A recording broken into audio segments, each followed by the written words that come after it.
เห็นบอกมันเหมือนเดิมไหมค่านิยมมันเปลี่ยนไปแล้วนี่แหละพี่น้องการเมืองเปลี่ยนไปจิตใจคนเปลี่ยนไปคุณธรรมศีลธรรมเปลี่ยนไปความถูกต้องบ่มีจุดยืนบอนใดได้ก็ว่าดีบอนใดมีก็ว่าพี่น้องแต่บ่ได้คำนึงได้ว่าระยะยาวมันสิเป็นจังไดแต่คนอีสานเฮานี่ยังเหมือนเดิมเด้อพี่น้องยังกินปลาล่าอยู่คือเก่ายังกินปลาแดกอยู่คือเก่ายังอยู่ท้องไร่ท้องนาคือเก่าบ่ได้เป็นเจ้าเป็นนายอีหยังนำเขาดอกบ่ได้ตัดสินใจหยังนำเขาดอกคันเขาห้องไปประท้วงก็ไปนอนข้ามวันข้ามคืนผลสุดท้ายก็เป็นคนเจ็บคนเป็นกลายเป็นเหยื่อ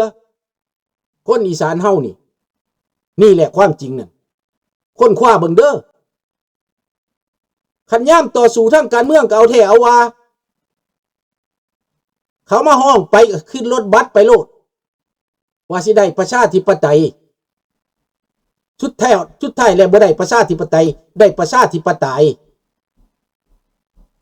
นี่แหละพี่น้องการเมืองมันบ่มีมิตรแท้และศัตรูถาวรเขาว่าจังซั่นเฮาก็ได้แต่แล่นน้ำเขาชาวบ้านก็ได้ตั้งแต่แล่นน้ำเขาการเมืองแท้ๆเฮาก็บ่ฮู้เฮาก็ได้แต่ไปน้ำเขาผู้แทนว่าจังไหนก็ว่าจังนั้นสุดท้ายแล้วก็ตกเล่กลเขาบางคนก็เสียแขนเสียแข้งบางคนก็เสียหูเสียตา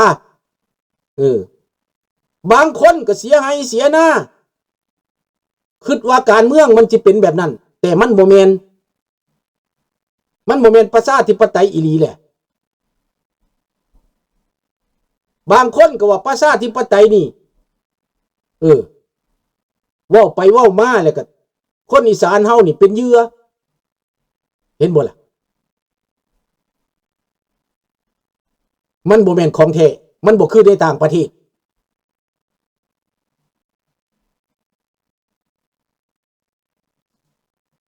ก็คิดเอานั่นแหละลุงไม่ต้องบอกอะไรเนี่ย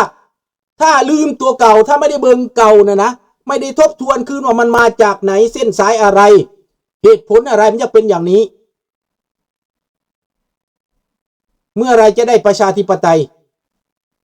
ทำไมการเมืองมันเป็นแบบนี้ทำไมการเมืองมันสกปรกขนาดนี้ก็ดูเอาสิลุงก็รู้แต่ลุงไม่ได้พูดหมดนะ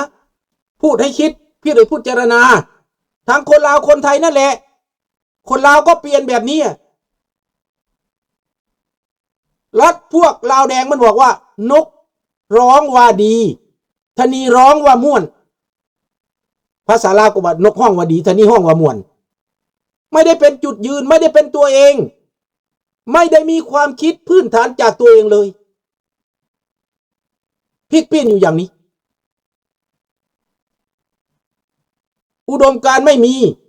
ทิศทางไม่มีได้ประโยชน์ชั่วคราวก็เอาขอแต่ว่าได้ไม่มีหลักไม่มีคุณธรรมจรรยาบรรณก็ไม่มีสปิริตก็ไม่มีนักการเมือง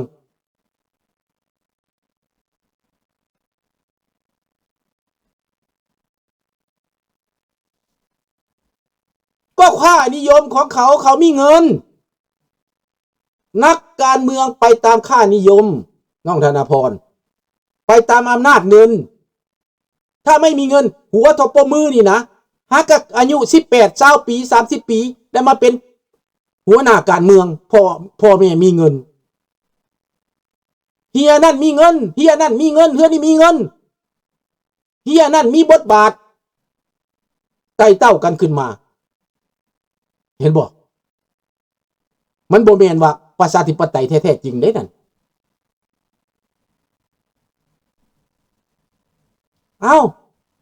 อิทธิพลท้องถิ่นเป็นอิทธิพลท้องถิ่นขึ้นมาแต่ท้องถิ่นพุ่น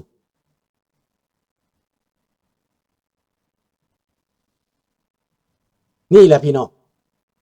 ดังนั้นประชาธิปไตยแบบนี้นั้น มันไม่ได้ไปถึงไหนนะมันจะกลับไปวนมากลับไปวนมาแบบนั้นแหละมันจะเปลี่ยนอยู่ไหมนั่นหลักการน่ะมันจะเป็นพวกเนาะประเทศลาวได้สิเป็นแบบใดประเทศลาวดิตอนนี้ก็อยู่ในพวกลาวแดงพวกลาวแดงอะพวกนี้กินตับกินไตพวกผีปอบพวกนี้นะถ้าว่ารัสเซียตายนะพวกลาวแดงมันสิไปทางใดมันสิไปทางใดเดี๋ยวนี้มันสิจับกันก็บ่ได้มันสิปลดกันก็บ่ได้เพราะว่าเป็นพวกตัวเองมันเป็นพวกเดียวกัน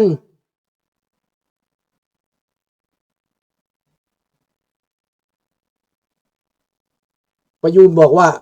มันเพราะเป็นอนุรักษ์นิยมไม่จับผิดก็ประยูนจับผิดว่าอนุรักษ์นิยมมันไม่ใช่พอเราตีบ่ออกแล้วก็ขึ้นว่าเป็นอนุรักษ์นิยมบ่แม่นมันบ่แม่น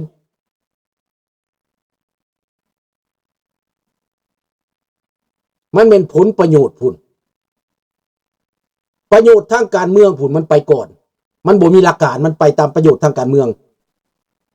คำว่าพวกอนุรักษ์นิยมน่ะมันบ่ได้ใช่แม่นประโยชน์ทางการเมืองพุ่นมันกลายเป็นไม่มีมิตรแท้และศัตรูถาวรพุ่นมันไปตัวนั้นพุ่นมันเอาหลักการตัวนั้นพุ่นมันจะเป็นแบบนี้มันจะนำพาไปเป็นแบบนี้ชาวไร่ชาวนาก็เป็นแค่เป็นเหยื่อนั่นแหละไม่ได้เป็นผู้ตัดสินใจนะพอไปฝากไว้กับนักการเมืองเพราะทุกมื้อนี้การเมืองเป็นทุนนายทุนคุมการเมือง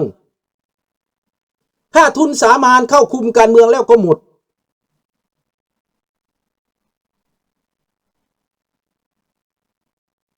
ไม่รู้ลุงไม่รู้ค่านิยมมันเป็นแบบนั้นลุงไม่รู้นะไปคิดเอาเอง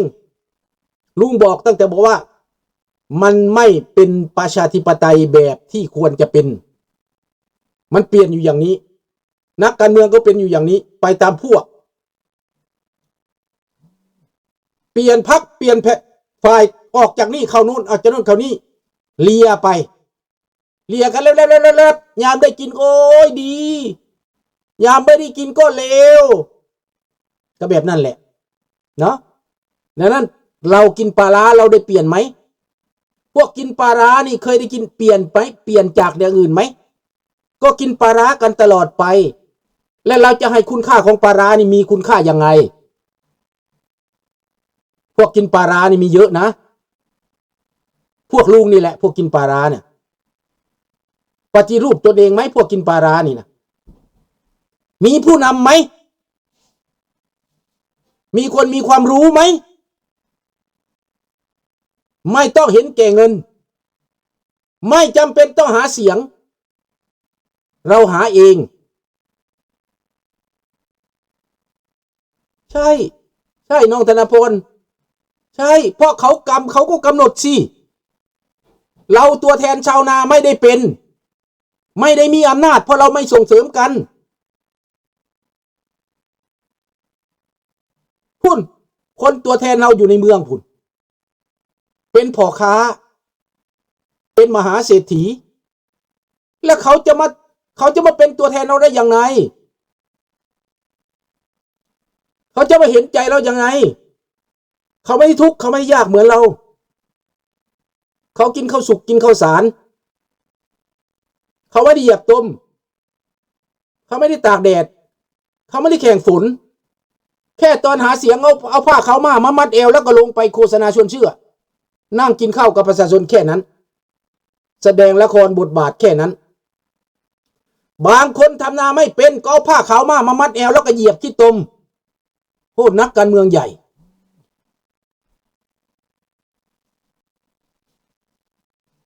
นั่นละนุ่งก็บอกความจริงให้ฟังนั่นเลยเด้อสมัยจอนให้ทุกคนรู้จักในต่างประเทศนี่ตัวแทนของเขาเป็นตัวแทนแท้ เขาบ่ได้แล่นนำเงินคนเลือกก็บ่ได้แล่นนำเงินคนสมัครก็บ่ได้แล่นนำเงินและเขาก็ไปตามสปิริตของเขาพี่น้องแนวนโยบายของพรรคก็แม่นตรงแม่นเพื่อฟื้นฟูประชาธิปไตยโลดเข้าไป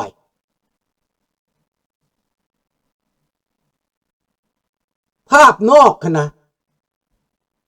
คันหาเสียงกับปุ่นต้องเอาดาราหาเสียงดารากับนักการเมืองไม่ได้เกี่ยวกันเลยในต่างประเทศนี่นะดาราไม่ได้เป็นส่วนเลยดาราก็ไปฝ่ายบันเทิงพุ่นนะไม่ได้เกี่ยวข้องกับการเมืองเลยนะ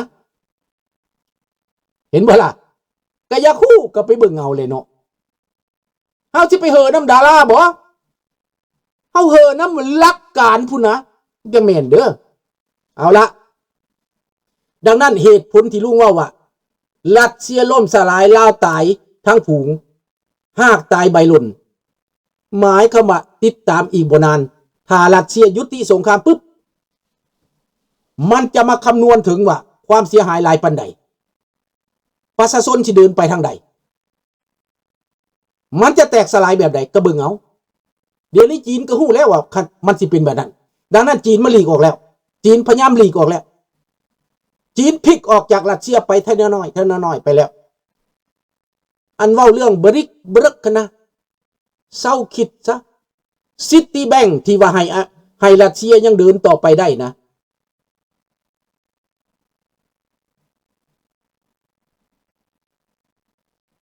ซิตี้แบงค์นะเขาถอนออกจากรัสเซียแล้วเขาปิดแล้วคาปิดเมื่อวานนี้ซิตี้แบงค์หมายก็ว่าระบบสวิตที่เฮ็ดให้รัสเซียอยู่ได้นั้นบ่แม่นระบบบริกยังใช้บ่ได้ดังนั้นทุกอย่างเงินที่ให้ยืมมันยัง